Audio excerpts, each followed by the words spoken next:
কেমন আছো বন্ধুরা? এই ভিডিওটা হচ্ছে কৃষ্ণ ঠাকুরের জন্মাষ্টমীর দিনের ভিডিও। সকাল সকাল দোকানে দেখতে পাচ্ছ, কারণ হচ্ছে কি মেয়ের জন্য টিফিন নেব, মানে স্কুলে গেছে তো টিফিনটা দেব। বাড়ি থেকে কোনো টিফিনই নেবে না, আমরা আজকে উপোস আছি বলে ও উপোস থাকবে। তারপর জোর জবরদস্তি একটা লাড্ডু খাইয়ে দিয়েছি, যে একটা লাড্ডু কিচ্ছু হবে না, উপোস থাকা যায়, লাড্ডু খেয়েও উপোস থাকা যায়। কারণ ও কিচ্ছু খেতে চাইছে না, বলছে ভাত খাবো না, আমি রুটিও খাবো না, কিচ্ছু খাবো না, আমি আজকে উপোস থাকবো। তো উপোস থাকা তো ভালো, কিন্তু এতটুকু বাচ্চা, মানে আমরা সবাই আছি, ছেলেও আছে। তো বললাম আর 1-2 বছর যাক তারপরে করবা। বলে না আমি উপোস থাকবো। জোর জবরদস্তি বুঝে তো না অতটা, যে এগুলো মানে সবার দেখা দেখে এখনও থাকবে। তা ভাবলাম যে বাউলিটা নিয়ে নেই, এটা হয়তো খেতে পারবে। আর বাড়ি থেকে যদি রুটি সবজি দেয় ওগুলো খাবে না, মানে উপোস থাকবে আর কি, ওইটা ভাবনা একটা ওর। তো যাই হোক, এখান থেকে একটা বাউলি নিয়ে নিলাম, একটা টিফিনটা হাতে নিয়ে এসেছি। ওকে স্কুলে ঢুকিয়ে দেওয়া হয়েছে, কারণ স্কুলে না ঢুকিয়ে দিলে আবার টাইমও তো হয়ে গেছে, গেটটা হয়তো বন্ধ হয়ে গেল। যাই হোক, গেটটা খুললে টিফিনটা দিয়ে তারপর বাড়ি চলে যাব। এই তো এই যে একটা বাউলি নিয়েছি, দিয়ে দিলাম।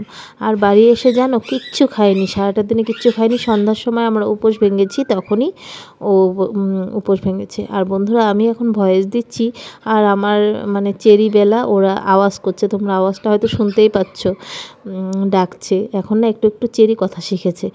যাই হোক, এই যে টিফিনটা দিয়ে আসি। এই যে দেখো, গেটটা কিন্তু বন্ধ হয়ে গেছে। এখন এখানে দাঁড়িয়ে আছি, অ্যাসেম্বলি হচ্ছে, অ্যাসেম্বলির পর টিফিনটা দিয়ে চলে যাব বাড়ি। গুড মর্নিং বন্ধুরা, welcome back to the channel. আসলে সব ভালো আছে, সুস্থ আছে, আমরাও ভালো আছি। আবারও নিয়ে চলে এলাম একটা নতুন ব্লগ। দেখতে থাকা আজকের ব্লগটা, আশা করছি তোমাদের ভালো লাগবে। আজকে কৃষ্ণের জন্মাষ্টমী, কালকে তো গেছে, কিন্তু পড়া হয় মতে আজকে আমরা করব। তো এই জন্য আজকে তো সারাদিন কী করি কী না করি দেখতে থাকো ব্লগটা, আশা করছি ভালো লাগবে। তো চলো, আজকে সুন্দর দিন থেকে শুরু করা যায়। গুঁড়ো গুঁড়ো বৃষ্টি হচ্ছে, মেঘলা ওয়েদার হওয়াতে ভালোই হয়েছে, কারণ উপোসের সময় একটু মেঘলা ওয়েদার থাকলে ভালো হয়। আর গুঁড়ো গুঁড়ো বৃষ্টি পড়ছে। চলো এখন বাড়ি যাই। এই তো স্কুল থেকে চলে এলো, আর এসেই জিদ করছে কিছু একটা নিয়ে। আজকে তো রান্নাবাড়ি নেই, তাই বলে একটু বসেই আছি, কোনো কাজকর্ম নেই। দেখা হচ্ছে একদিন পর নিয়ে চলে এলাম। তার আগের দিন কোনো ভিডিওই করা হয়নি, কারণ ভিডিও পোস্টও করিনি, তাই বলে ভিডিও বানানো হয়নি। বাইরে প্রচণ্ড রৌদ্র উঠেছে, আজকে যেতে হবে মাম্মাকে নিয়ে আবার ডক্টরের চেকআপে। তো সেই জন্য সকাল সকাল মানে রান্নাবাড়ি রাত্রেই করে রেখেছি। কচুরমুখী দিয়ে মাছের ঝোল, পুঁটি মাছ ছিল। আর এই যে এটা হচ্ছে খানকুনি পাতা বাটা। তোমরা কে কে ভালোবাসো এই পাতা বাটাটা, যেটা লম্বা পাতাটা হয়, ওই খানকুনি কথা বলছি আর কি। তো ভীষণ ভালো লাগে গরম ভাতে মেখে খেতে। আর এখানে হচ্ছে গিয়ে ডিম ব্রেড, এটা সকালে সবাই আমরা খাবো। তো খেয়ে তাড়াতাড়ি করে বেরিয়ে যাব। তাড়াহুড়ো করে বেরিয়ে পড়েছি, মানে ভালো করে ভিডিওগুলোও করতে পারিনি, ভীষণ তাড়াহুড়ো, কারণ 9টার মধ্যে বেরোতে হবে। তবুও তো আমার 9:30 বেজে গেল। এখন চিন্তা 10টার মধ্যে পৌঁছতে পারলে হয়, কারণ কালকে ও যখন ফোন করেছিল বলেছে 10টার মধ্যে আসতে হবে, একটা টোকেন নিতে হবে। তো সেই জন্য ও যাবে, কিন্তু এখন তোর অফিস ছেড়ে তো যেতে পারছে না। বলছে তোমরা যাও, গিয়ে টোকেনটা নিয়ে নাও, তারপর আমি পিছে পিছে আসছি। তাই বলে এই যে আগে যাচ্ছি। আর প্রচণ্ড রৌদ্র উঠে পড়েছে, টোটোতে উঠে পড়েছি। দেখি কতটুকু টাইম লাগে, বেশি একটা টাইম লাগবে না, কারণ আমাদের বাড়ি থেকে নেউটিয়া বেশি দূর না। সিটি সেন্টারটা যে আছে শিলিগুড়ি, তার পিছনেই নেউটিয়া। তো আমাদের বাড়ি থেকে তো বেশি একটা দূর না। তো ওইখান থেকে টোটো আবার চেঞ্জ করে ম্যাজিকগুলোতে উঠে পড়লাম। পিছনে বসেছি তো, তাই সুন্দর একদম পুরো মানে ভিউটা নিতে পারছি। যাই হোক, এই তো চলেই আসবো, 15 মিনিটের মধ্যে নেউটিয়া পৌঁছে গেছি, কারণ বললাম না আমাদের বাড়ি থেকে বেশি একটা দূর না। যাই হোক, এই যে ম্যাজিকে বসেছিলাম, পৌঁছিয়ে গেলাম, বাস হয়ে গেছে 9:45। 15 মিনিট আগে তো পৌঁছে গেছি। এখন একটা টোকেন নিতে হবে। এই যে মেশিনটা দেখতে পাচ্ছ তোমরা, দাঁড়াও দেখাচ্ছি। এই যে মেশিনটা একজনে নিচ্ছে, ওইখান থেকে একটা টোকেন নিতে হবে। তার আগে আমি যে ওই দিন দেখিয়ে গিয়েছিলাম চেকআপের ফাইলটা, ওইটা একবার ওনাদেরকে দেখিয়ে দিই, তারপর টোকেনটা নিয়ে এই তো অনেকক্ষণ বসেছিলাম নিচে। তারপর এখানে আবার ডক্টরের নামটা বলল, তারপর চলে এলাম উপরে। আর আমরা উপরে আসার 5-10 মিনিট পর ও আসলো অফিস থেকে। তো ডক্টরের চেকআপের সময় আর কি, আমি বললাম তুমি থাকো তাহলে ভালো হবে, তাই ওই যে ও এসছে। যাই হোক, এখানে এখন বসে আছি, ওয়েট করছি কখন ডাকবে, তারপর যাব। ওইখান থেকে ও আবার চলে গেছে অফিসে, আর আমরা তো একা একা বাড়ি যাব। ভাবলাম যে তাহলে আজকে সিটি সেন্টারের সামনে যখন এসেছি, নেউটিয়া থেকে সিটি সেন্টারে ঢুকাই যে ওইখান থেকে, তো ভাবলাম একটুখানি ঘুরেই যাই, তাই বলে অনেক দিন পর আসলাম সিটি সেন্টারে। এখন আর আসাই হয় না এইভাবে। প্রথম যখন শিলিগুড়ি এসেছি তখন অনেকবার এসেছি, কিন্তু এখন আর ইচ্ছে করে না। তো বোনও আছে আর মাম্মাও জিদ করছিল যে সিটি সেন্টার যাবে, ওকে অনেক বলে কয়ে নিয়ে এসছিলাম যে ডক্টরের কাছে, সেই জন্য আর কি। তো এই তো একটু ঢুকে পড়লাম সিটি সেন্টারটা ঘুরে, বা চলে এলাম মাটিগাড়াতে। এখানে ঢুকলাম যে একটুখানি ওদেরকে চাউমিন খাইয়ে দিই, আর মাম্মা আইসক্রিম খেয়েছিল। তো এই যে চাউমিন বানাচ্ছে এখন আমাদেরকে দিল। আর এখানে কিন্তু চিকেনটা ওরা মানে দোকানে রাখে না, শুধু এগ চাউমিন বা ভেজ চাউমিন, এগ রোল, মানে চিকেন ছাড়া মানে ডিমের সব কিছুই পাওয়া যায়। চাউমিনটা সত্যি দুর্দান্ত হয়েছিল খেতে, ভালোই লাগলো চাউমিনটা খেয়ে দিয়ে চলো বাড়ি যাই। বাড়ি গিয়ে আবার ভাত বসাতে হবে। এসে খাওয়া দাওয়া হয়ে গেছে, এখন একটু শুয়ে পড়েছি। এখন একটু এনার্জি নেই, মনে হচ্ছে যেন ঘুমাই। তো মনে হচ্ছে এখন একটু ঘুমাই, খেয়ে দিয়ে শুয়ে পড়লাম। আর খাওয়াটা দেখাবো, ওইটার এনার্জি ছিল না। তো সকালে তো তোমাদের দেখিয়েছি, ওই তো ওগুলো দিয়ে খেলাম, শুধু পাঁপড়টা ভেজেছিলাম। তো চলো পরে কথা হচ্ছে তোমাদের সঙ্গে। আবার উঠে আজকে হচ্ছে গিয়ে ভাদ্র মাসের 13 তারিখ, তো আমাদের তেরা বেড়া বলে, তাল খেতে হয় আর কি আজকে। তো কালকে 12 তারিখ, কিন্তু আজকে বানানো লাগে, আজকে বানায়।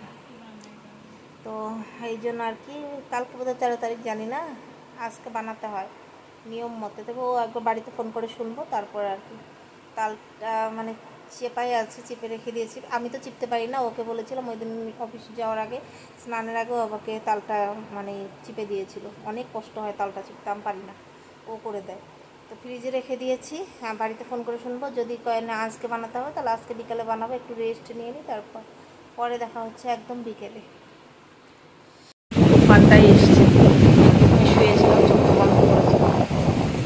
হাওয়াটা দেখে বুঝতে পারছো, দেখো পুরো একদম বৃষ্টি হাওয়া একসঙ্গে মিলেমিশে একাকার। হাওয়ার জন্য বৃষ্টিটা যে কোথায় কোথায় যাচ্ছে।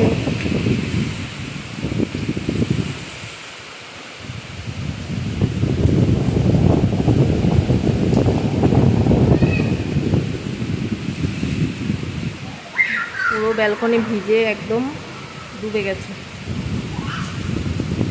এই টপটা একটুখানি সরিয়ে রেখেছি, তবুও জল আসছে। তখন তোমাদেরকে কত কিছুই না বললাম যে আগের দিন বানাতে হয়, ওইটা না। পরে বাড়িতে ফোন করলাম, বললো 13 বেড়ার দিন, মানে 13 বেড়া বলে আমাদের 13 দিন, ভাদ্র মাসের 13 দিনের দিন বানালেই হয়। তো আমার আবার তালটা তো রস করাই ছিল, ওটা আবার যদি নষ্ট হয়ে যায়, তাই ভাবলাম আজকে বানিয়ে রেখে দেই, কালকে খেলেই হবে। তাই আজকে এই যে বড়ার জন্য প্রিপারেশন করে নিলাম। ভেবেছিলাম বড়াটা পুরোটাই তোমাদের সঙ্গে শেয়ার করব, হলো না। 2 কাপ সুজি নিয়েছিলাম, 2 কাপ ময়দা নিয়েছিলাম, আর 1.5 কাপের মতো নিয়েছিলাম চালের গুঁড়ো, 2 কাপ মানে 1.5 কাপ চিনি, তোমরা চিনিটা আন্দাজ মতো দিতে পারো। আর নিয়েছিলাম তালের যে রসটা হয়, ওই রসটা। তো আর নিয়েছিলাম নারকেল কোড়া। ব্যাস হয়ে গেছে, পুরো সবগুলোকে মিক্সড করে নিয়েছি। ওই শুকনো ইয়েটার মধ্যে তালের রসগুলো দিয়েছি, যতটুকু তালের রস দরকার, এইভাবে ঘনত্বটা করে নিয়েছি। এখন সুন্দর তেলের মধ্যে দিয়ে দিলে হয়ে গেল তালের বড়া। আর এখানে রস করে নিচ্ছি, বানাবো হচ্ছে গিয়ে তালের ক্ষীর। এই তালের ক্ষীরটা এতটা সুস্বাদু লাগে খেতে, নারকেল কোড়া, তারপর দুধটা ক্ষীর করে দিয়ে তালটা মানে পুরো ঘন করে বানালে দারুণ লাগে। ভালো করে রেসিপিগুলো শেয়ার করতে পারলাম না, একটু বড়ার রেসিপিটা বলে দিলাম, তোমরা চাইলে বানিয়ে নিতে পারো। তালটা আগে ভালো করে জাল দিয়ে নিয়ে ক্ষীরটা বানালে না খুব টেস্টি হয়। তো দেখো তারপর ওগুলো করা হয়ে গেছে, একটুখানি বসে রেস্ট করছিলাম। ও আসলো অফিস থেকে, আজকেই আসছে আমাদের চেরিবেলার খাঁচা, কারণ ওই খাঁচাটা না কেমন একটা ইয়ে হয়েছে। তো অনলাইনে অর্ডার করেছিল, তো আমি এই ঘরে শুয়ে ছিলাম একটুখানি, ওগুলো করার পর আর ভালো লাগছিল না, তাই আর ওই ঘরে যেতে পারিনি। এখান থেকে জুম করে একটু তোমাদের দেখিয়ে দিলাম, দাঁড়াও একটু পরে তোমাদেরকে সামনে থেকে দেখিয়ে দেবো। এই যে এই খাঁচাটা না অনেকটাই খারাপ হয়ে গেছে, তাই সেই জন্যই আর কি একটা অনলাইনে অর্ডার করেছে। তো দেখো এই যে খাঁচাটা সুন্দর এখন পুরো একদম সেট করে দিল। তো এসছে তো পুরো খুলে, এটা এখন সেট করে দিল। আর এখন না ভালো হয়েছে, এই গেটটা মানে কোনো গুণা বা তালা দিয়ে মেরে রাখতে হবে, কারণ ওইটা হচ্ছে কি সুন্দরভাবে উঠে যায়, ওটা ওরা উঠাতে পারবে, তখন বেরিয়ে যাবে। আর এই যে এটা খাবার দেওয়ার, এখানে একটুখানি উঁচু করলে এই যে বাটিটার মধ্যে খাবার দেওয়া যাবে। সুন্দর হয়েছে খাঁচাটা, আর এখন কোনো ঝামেলাও হবে না। ওই বস্তাটা ধোও আবার ইয়ে করো, নিচে একটা প্লেট আছে, ওই প্লেটটা ধুয়ে দিলেই হয়ে গেল। যাই হোক বন্ধুরা, আজকে ভিডিওটা তাহলে এই অবধি। যদি আজকে ভিডিওতে কিছু একটা ভালো লেগে থাকে, প্লিজ একটা করে লাইক করো, কমেন্ট করো, চ্যানেলটা সাবস্ক্রাইব করা না থাকলে সাবস্ক্রাইব করে আমার পাশে থেকো। আর ফেসবুক পেজ থেকে যারা এই ভিডিওগুলো দেখছো প্লিজ ফেসবুক পেজটাকে ফলো করে আমার পাশে থেকে আর ভিডিওগুলো লাইক করে দিও, কমেন্ট করো, আমার ভালো লাগবে কারা কারা আমার ভিডিওগুলো দেখছো, আমিও জানতে পারবো কমেন্ট করলে। আর এখানে দেখো অনেক কষ্ট করে দুজনকে এই খাঁচার ভিতরে ঢুকিয়ে দেওয়া হয়েছে, দরজায় দরজায় মানে একসঙ্গে করে করেছে। ওরা না ওই পুরনো ঘর থেকে আসতেই চায় না এই নতুন ঘরে। কত কষ্ট করে যে নতুন ঘরটা এনেছি, আসলে না সবারই দেখবে একটা ঘরে থাকতে থাকতে একটা মায়া ধরে যায়, সেই জন্যই আর কি ওদেরও ওই রকমই। চলো আজকের মতো সবাইকে গুড নাইট, টাটা।